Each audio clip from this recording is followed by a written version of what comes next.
JEE main 2026 exam को attempt करने की स्ट्रैटेजी। इस टाइम पर हर एक जेई एस्पिरेंट के दिमाग में काउंटडाउन चल रहा होगा। 6 डेज, 5 डेज, 4 डेज। सब लोग अपना पूरा जोर लगा रहे होंगे, युद्ध स्तर पर पढ़ाई चल रही होगी, नोट्स रिवाइज कर रहे होंगे, मॉक्स दे रहे होंगे और फॉर्मूलाज दिमाग में सर्कुलेट हो रहे होंगे। लेकिन सच बताऊं, मैंने हर साल बच्चों को कुछ कॉमन मिस्टेक्स करते हुए देखा है। बच्चे क्या सोचते हैं, लास्ट के दिनों में जितना ज्यादा पढ़ाई कर लेंगे उतने ज्यादा उनके नंबर आने वाले हैं, और यहीं पर मैक्सिमम लोग स्लिप कर जाते हैं। सच तो ये है मेरे दोस्तों, इस फेज के अंदर सिलेबस सबसे इंपॉर्टेंट तो नहीं है। सबसे इंपॉर्टेंट इस वक्त काम आती है पेपर को अटेम्प्ट करने की आपकी स्ट्रैटेजी। मैं आपके साथ शेयर कर रहा हूं अपने दो स्टूडेंट्स की स्टोरी, अमन और रवि। दोनों की प्रिपरेशन ऑलमोस्ट सेम थी। दोनों के मॉक्स के अंदर रिसेंटली मार्क्स बराबर टाइप्स आए थे। सिलेबस भी दोनों का बराबर सही कवर था और मेहनत भी दोनों ने लगभग बराबर सी की थी। फिर भी रवि के 95 परसेंटाइल आए और अमन के सिर्फ 90। तो डिफरेंस कहां बना? एग्जाम हॉल के उन 3 घंटों के अंदर, जब प्रेशर एनवायरनमेंट के अंदर लिमिटेड टाइम फ्रेम में आप डिसाइड करते हो कि ये वाला क्वेश्चन मुझे लिमिटेड टाइम फ्रेम में करना है और ये वाला क्वेश्चन मुझे अभी फिलहाल तो स्किप करना है। कितना रिस्क आप ले सकते हो और कितना अवॉइड करना है। बच्चों, यही डिसीजंस होते हैं जो आपका स्कोर डिसाइड करने में अल्टीमेट फैक्टर बनते हैं। इसीलिए आज के इस वीडियो के अंदर हम ये समझेंगे कि पेपर को स्मार्ट तरीके से अटेम्प्ट कैसे किया जाए, ताकि आप अभी प्रैक्टिस करके अपना स्कोर जेन्युइनली अपग्रेड कर पाओ। चलो स्टार्ट करते हैं इस वीडियो को। पर सबसे पहले आप जाकर के कमेंट सेक्शन में ये बताओ कि आपके मॉक टेस्ट में अभी मार्क्स कितने आ रहे हैं। How is the IIT JEE paper actually designed? अब पेपर अटेम्प्टिंग स्ट्रैटेजी को समझाने से पहले एक बेसिक चीज आपके लिए समझना बहुत जरूरी है कि आपका एनटीए जेई का पेपर रैंडमली डिजाइन नहीं करता है। बहुत सारे बच्चे ये गलती करते हैं कि जेई को एक इंटेलिजेंस का टेस्ट समझ लेते हैं, लेकिन रियलिटी ये है कि जेई एक हाईली स्टैंडर्डाइज एग्जाम है, जहां पर एनटीए और गवर्निंग बॉडीज को ये हमेशा ध्यान रखना होता है कि एग्जाम सबके लिए फेयर हो। इसीलिए पेपर सेटर्स हमेशा पूरे के पूरे पेपर को लेयर्स के अंदर डिजाइन करते हैं। कुछ क्वेश्चंस आपके सामने वो जानबूझ के ऐसे देते हैं कि वो डायरेक्ट और स्कोरिंग हो। इससे बेसिक लेवल पर स्टूडेंट्स का फिल्ट्रेशन हो जाता है। और कुछ क्वेश्चंस एप्लीकेशन बेस्ड होते हैं और यहां से आपकी रैंक का डिफरेंस क्रिएट होता है। कुछ क्वेश्चंस जानबूझ के एग्जामिनर ऐसे भी डालते हैं जो आपके ऊपर टाइम प्रेशर क्रिएट करते हैं, और यहां पर टेस्ट होता है आपका ट्रू पेशेंस, जजमेंट और डिसीजन मेकिंग।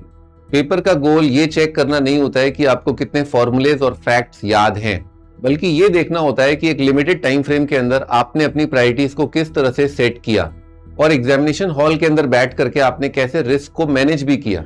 तो बेसिकली इसका मतलब ये हुआ कि एग्जामिनेशन हॉल के अंदर आपके सारे के सारे क्वेश्चंस का जो डिफिकल्टी लेवल है वो सेम नहीं होता। जो स्टूडेंट्स अननोइंगली सारे क्वेश्चंस को सेम इंपॉर्टेंस देता है, वो बेसिकली पेपर के जो डिजाइन है उसके अगेंस्ट खेल रहा होता है। और यहीं पर एक स्टूडेंट है जो इस पेपर के डिजाइन को समझता है और स्मार्ट तरीके से इस गेम को खेल रहा है, वही सिस्टम के साथ अलाइन हो जाता है और वही टॉपर बन के निकलता है। इसीलिए इस पेपर अटेम्प्टिंग स्ट्रैटेजी को समझना आपके लिए बेहद जरूरी है। 3 फेज पेपर स्ट्रैटेजी। देखो, एक टॉपर कभी भी पेपर को एक लंबी मैराथन की तरह ट्रीट नहीं करता। वो पेपर को हमेशा 3 क्लियर फेजेस के अंदर डिवाइड करके रखता है, जहां पर कि हर एक फेज का अपना अलग फोकस होता है। और एग्जाम में मैं कहता हूं कि आपको भी यही अप्रोच को फॉलो करना चाहिए। Phase 1, scan and capture. Paper के शुरुआत में आपके लिए सबसे इंपॉर्टेंट है पेपर के फ्लो को समझना और कॉन्फिडेंस डेवलप करना। तो सबसे पहले आपको क्या करना है, पेपर के अंदर हर एक सब्जेक्ट का एक क्विक स्कैन करना है। जो क्वेश्चंस आपको देखते ही डुएबल लग रहे हैं, तुरंत उनका अप्रोच आपको स्ट्राइक कर रहा है, उनको तुरंत वहीं के वहीं खटाक। और जो क्वेश्चंस आपको देखते ही थोड़े लेंदी या कैलकुलेशन हैवी लग रहे हैं, तो उनको आप स्किप करते हुए आगे बढ़िए। देखो, इस फेज के अंदर आपको रिस्क तो बिल्कुल नहीं लेना है। आपको इसके अंदर बस ये इंश्योर करना है कि पहले 40 मिनट के अंदर आप सेफ और डायरेक्ट क्वेश्चन से करीब 35 to 40 मार्क्स स्कोर कर लो। ये आपकी अर्ली सक्सेस है और आपको आगे आने वाले टाइम में साइकोलॉजिकली स्टेबल रखेगी। आपका कॉन्फिडेंस बिल्ड होगा और आपको आगे आने वाले अननेसेसरी पैनिक से बचाएगी। Phase 2, smart conversion. इस फेज में आपको फोकस करना होता है मीडियम डिफिकल्टी लेवल वाले क्वेश्चंस पर, और यहां से आपका स्कोर बिल्ड होना स्टार्ट होता है। यहां पर आपकी सबसे बड़ी गलती यह हो सकती है कि आपने डिफिकल्ट क्वेश्चन पर काफी ज्यादा टाइम वेस्ट कर दिया। आपको एक मीडियम लेवल क्वेश्चन के लिए लिमिटेड टाइम फ्रेम की एक टाइम लिमिट सेट करनी है।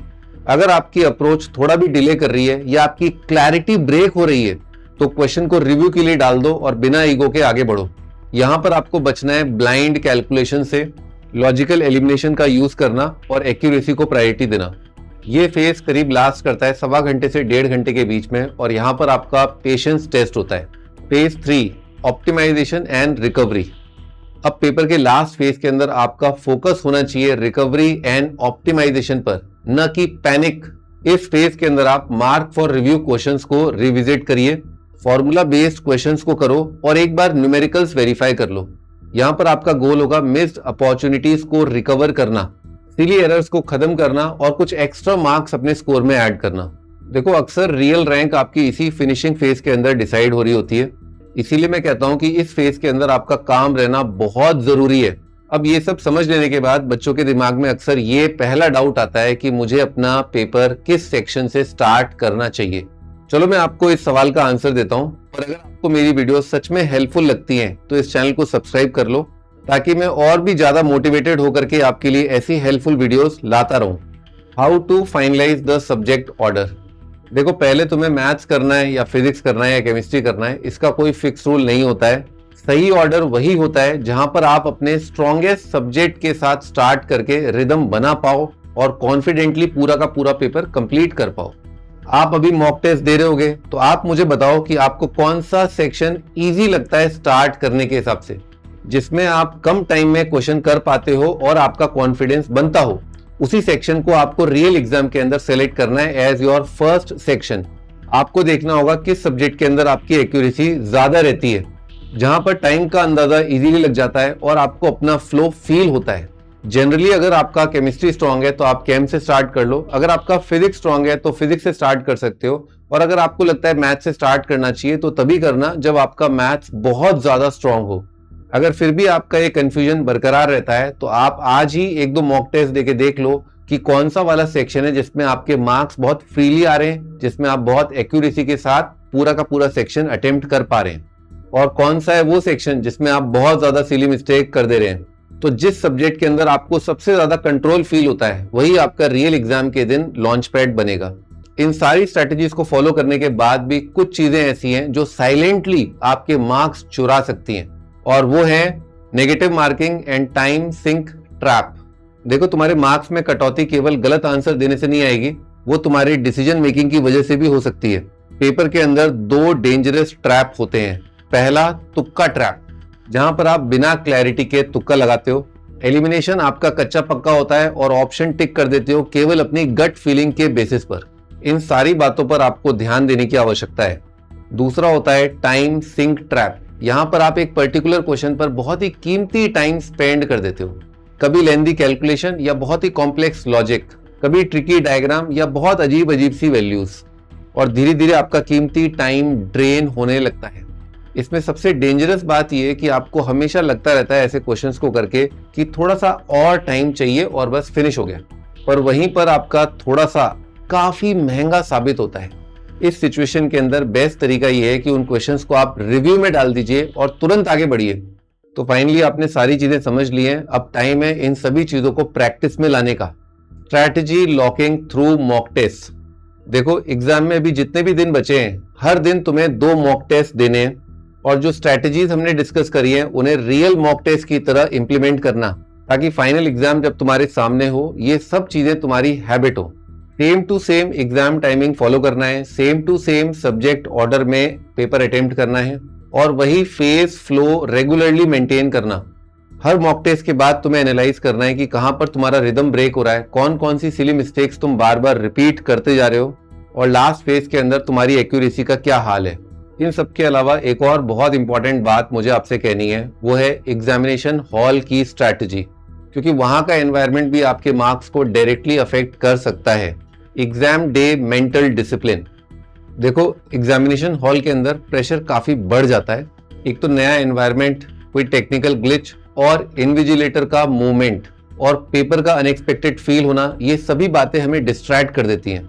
इसीलिए अपने मेंटल रूल्स को बिल्कुल क्लियर रखना। पेपर स्टार्ट होने से पहले 2 मिनट का डीप ब्रीदिंग कर सकते हो, स्क्रीन पर जो तुम्हें क्वेश्चन दिख रहा है, तुम्हारा 100% फोकस उसी क्वेश्चन पर होना चाहिए। अगर पिछला कोई क्वेश्चन बिगड़ गया है तो उससे इमोशनली अटैच मत हो और अपने सेल्फ टॉक को थोड़ा सा काम रखना। याद रखो, प्रेशर के अंदर ब्रेन वही चीजें रिपीट करता है जो तुमने प्रैक्टिस की होती हैं। इसीलिए मैं कहता हूं कि अभी से इन सभी चीजों की प्रैक्टिस स्टार्ट कर दो। कंक्लूजन। तो बच्चों, अब आपका फोकस केवल काम एग्जीक्यूशन पर होना चाहिए। पेपर के अंदर हर मिनट आपकी क्लैरिटी, पेशेंस और जजमेंट टेस्ट होता है। जो स्टूडेंट अपनी रिदम मेंटेन करता है, अननेसेसरी रिस्क को अवॉइड करता है और इमोशनल कैरी फॉरवर्ड को अवॉइड कर लेता है, वही रियल एज क्रिएट करता है। एग्जाम को एक चैलेंज नहीं, एक सिस्टम समझो और उस सिस्टम के साथ स्मार्टली अपना स्कोर निकालो। अगर वीडियो आपको हेल्पफुल लगी तो लाइक और शेयर जरूर करना। मिलते हैं नेक्स्ट वीडियो के अंदर। Best of luck. अपना बेस्ट वर्जन एग्जामिनेशन के अंदर दिखा के आओ।